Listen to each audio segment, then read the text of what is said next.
পেঁপে একটি স্বাস্থ্যকর ও পুষ্টিগুণ সমৃদ্ধ ফল যা সহজলভ্য এবং সারা বছর পাওয়া যায়। পেঁপেতে প্রচুর পরিমাণে ফাইটোকেমিক্যাল রয়েছে। এর পাশাপাশি আছে প্রোটিন, চর্বি, তেল, এনজাইম, পলিস্যাকারাইড, ফ্লাভোনয়েড, ভিটামিন ও খনিজ। এতে ক্যালোরির পরিমাণ বেশ কম, তবে ভিটামিন সি আছে প্রচুর।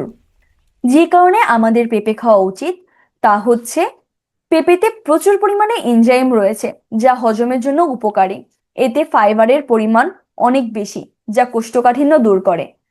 পেঁপেতে ভিটামিন এ ও ভিটামিন সি রয়েছে প্রচুর পরিমাণে, তাই নিয়মিত পেঁপে খেলে দৃষ্টিশক্তি উন্নত হয়।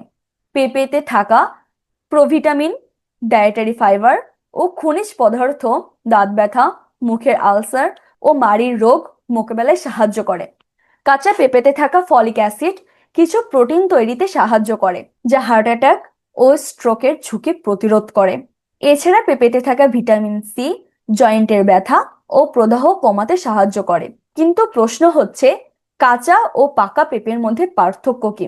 কাঁচা পেঁপেতে এনজাইম, প্যাপাইন ও ভিটামিন সি বেশি। অপরদিকে পাকা পেঁপেতে বিটা ক্যারোটিন ও অ্যান্টিঅক্সিডেন্ট বেশি। কাঁচা পেঁপে হজম শক্তির জন্য বেশি ভালো। পাকা পেঁপেতে অ্যান্টিঅক্সিডেন্ট বেশি বলে ত্বকের জন্য ভালো। কাঁচা পেঁপেতে ক্যালোরির পরিমাণ কম, তবে পাকা পেঁপেতে ক্যালোরি একটু বেশি।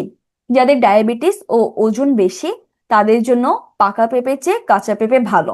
কাঁচা পেঁপে সবজি হিসেবে রান্না করে খেতে পারেন।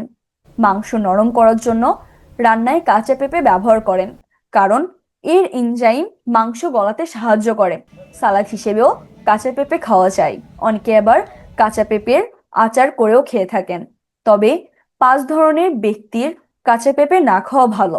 কাঁচা পেঁপে গর্ভাবস্থায় অসময়ে জরায়ুর সংকোচন শুরু করে দিতে পারে, তাই এ সময় এটি এড়িয়ে চলা ভালো।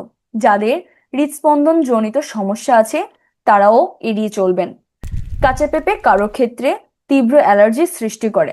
যাদের হাইপোথাইরয়েডিজম আছে তারা বেশি পরিমাণে খেলে আয়োডিন শোষণে সমস্যা দেখা দিতে পারে। কিডনিতে পাথর রয়েছে এমন রোগীর বেশি পরিমাণে না খাওয়া উচিত। কাঁচা ফল ও শাকসবজিতে ক্ষতিকর জীবাণু থাকে, যা রোগবলয়ের কারণ হতে পারে। তাই কাঁচা শাকসবজি কিংবা ফলমূল ভালোভাবে ধুয়ে জীবাণুমুক্ত করে তবেই খাবেন। যাদের হজমজনিত সমস্যা আছে তারা কাঁচা শাকসবজি পরিমিত পরিমাণে গ্রহণ করবেন, কিংবা সমস্যা হলে এড়িয়ে যাবেন। ধন্যবাদ সবাইকে।